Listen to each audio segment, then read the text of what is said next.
એકદમ યુનિક રીતે ખૂબ જ હેલ્ધી બનાવવા પડે, એકદમ સહેલા છે. અને આ ઢોસા સાથે છે ને મસાલાની કે સંભારની જરૂર નથી પડતી અને એટલા પરફેક્ટ અને એટલા સરસ ટેસ્ટી બને છે ને કે તમને એમ થશે કે અઠવાડિયામાં 2-3 વાર બનાવી લઈએ. તો ચાલો જોઈ લઈએ સરસ મજાના ઢોસાની રેસીપી. અડધો કપ જેટલી મેં રાગી લીધી છે. તો આપણે દાળ ચોખાથી જનરલી આપણે ઢોસા બનાવીએ છીએ, પરંતુ રાગીનો ઉપયોગ ક્યારેય નથી કરતા. તો અડધા કપ જેટલી રાગી, જે કેલ્શિયમથી એકદમ ભરપૂર છે. અડધા કપ જેટલી મેં મગની ફોતરાવાળી દાળ લીધી છે. જો ફોતરાવાળી ન હોય તો એમને ફોતરા વગરની પણ લઈ શકાય. અડધો કપ જેટલી ચણાની દાળ છે. આમ તો આ બધા દાળનો ઉપયોગ કરીને આપણે ઢોકળા બનાવતા હોઈએ છીએ. 1/8 કપ એટલે કે 4 મોટી ચમચી પ્રમાણે મસૂરની દાળ અને 1/4 કપ પ્રમાણે અડદની દાળ લીધી છે.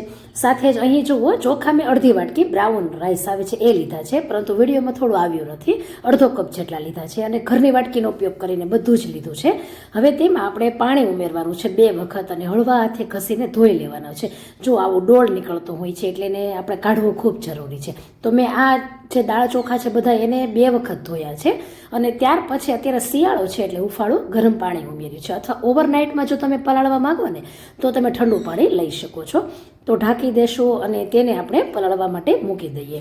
તો જુઓ, મેં અહીં છે ને ઓવરનાઇટ માટે પલાળ્યું હતું, એટલે જુઓ એકદમ સરસ ઉપર આવા ફીણા આવી ગયા છે. જ્યારે તમે ઓવરનાઇટ અથવા તો વધારે સમય થઈ જાય ત્યારે આવા ફીણા આવી જાય છે. તો કમસે કમ 4 કલાક તો પલાળી જ દેવાનું છે. જુઓ, બધું સરસ પલ્લીને ડબલ થઈ ગયું છે.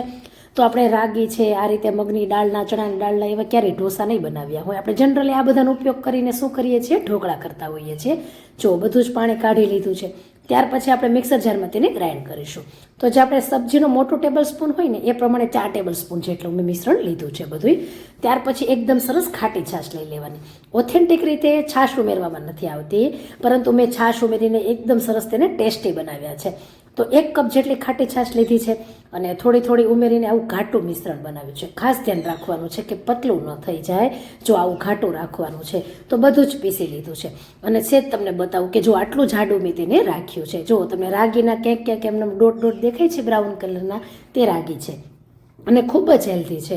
બાળકો માટે એટલા ગુણકારી છે અને ટેસ્ટમાં પણ ખૂબ સરસ બને છે. જો 1/4 કપ જેટલી છાશ મેં 1 કપમાંથી બાકી રાખી હતી અને બાકી થોડોક એવો પાણીનો ઉપયોગ કર્યો હતો. હવે આ છાશને આ રીતે ઉપર ફેલાવી લેવાની છે, જેથી તેમાં એક ગુડ બેક્ટેરિયા કહેવાય. ગુડ બેક્ટેરિયા એટલે કે જે શરીર માટે ખૂબ ગુણકારી છે, બેક્ટેરિયા એમાં આવી જશે અને થોડું આથવણ આવશે. તો આ રીતે મેં તેને 2 કલાક માટે રાખ્યા હતા. તો જોઈ શકાય છે ફ્રેન્ડ્સ, એકદમ સરસ જાળી આવી છે. એનું કારણ છે એકદમ સરસ છાશ છે મેં ખાટી લીધી હતી. જો થોડીક ઓછી ખાટી હોય ને તો 4 કલાક રહેવા દેવાનું છે. તો જો એકદમ સરસ એવું સરસ ફ્લફી થઈ ગયું છે અને લુકમાં પણ જોઈ શકો છો. સાથે તેની થિકનેસ તમે જોઈ શકો છો.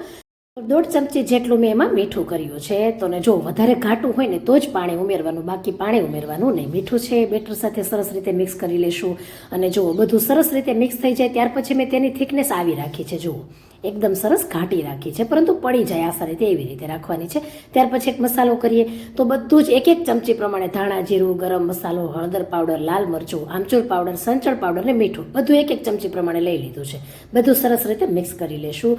તો એકદમ સરસ આ મસાલાથી એટલા ટેસ્ટી લાગશે. તો કોઈ પણ મસાલાની પણ બહારથી લાવવાની જરૂર નહીં પડે.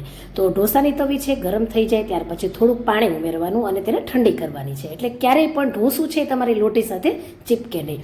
અને એક મોટા ટેબલ સ્પૂન પ્રમાણે આપણે બેટર લઈ લેવાનું છે. અને જો આસાનીથી કેવું સરસ સ્પ્રેડ થઈ રહ્યું છે, એકદમ મસ્ત મજાની તેમાં ઝીણી ઝીણી જાળીઓ દેખાય છે અને આ રીતે તેને ફેલાવી લેવાનું છે.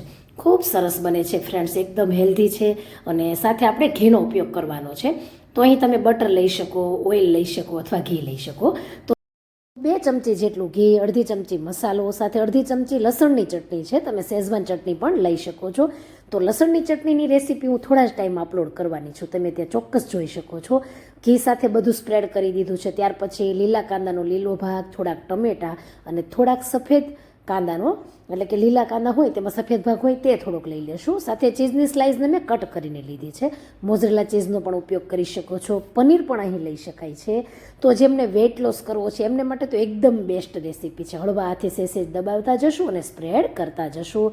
ખૂબ સરસ અહીં થોડોક આથો આવેલો છે એટલે ખાટો ટેસ્ટ એટલો સરસ લાગે છે અને ખૂબ ખાવાની મજા પડી જાય છે. અડધી મિનિટ માટે બધું જો આ રીતે સાતળતા જઈને સ્પ્રેડ કરી દેવાનું છે. ત્યાર પછી હવે ઢોસાને આપણે લઈ લેવાનો છે. તો ગરમા ગરમ આ ઢોસા એટલા સરસ લાગે છે અને જ્યારે ઠંડી હોય અથવા તો ચોમાસું હોય ને ત્યારે એટલી મજા પડે, કેમ કે ઠંડી સાંજ હોય અને ઠંડીમાં ખાવાની ખૂબ મજા પડી જાય એવી વાનગી છે. તો ચોક્કસ ટ્રાય કરવા જેવી. અંદરથી તેનો લુક જુઓ ફ્રેન્ડ્સ. અહીં તમે પાલકનો પણ ઉપયોગ કરી શકો છો. એટલું સ્વાદિષ્ટ ને હેલ્ધી આ વાનગી છે. બાળકોને તો ખૂબ જ ભાવવાની છે અને મોટેરાઓને તો મજા પડી જશે. સંભારની પણ જરૂર ન પડે અને કોકોનટની ચટણી સાથે મેં તેને સર્વ કર્યા છે. અને આ ચટણી પણ મેં મારી ચેનલમાં મૂકેલી જ છે. લિંક હું ડિસ્ક્રિપ્શન બોક્સમાં મૂકીશ, તમે ત્યાં ચેક કરી શકો છો. ખૂબ સ્વાદમાં મસ્ત લાગે છે. સંભાર કે અધર મસાલાની પણ જરૂર ન પડે. અંદરથી એટલા સરસ બન્યા છે. તો રેસીપીને શેર કરી દેજો જેથી બીજાને પણ ઉપયોગી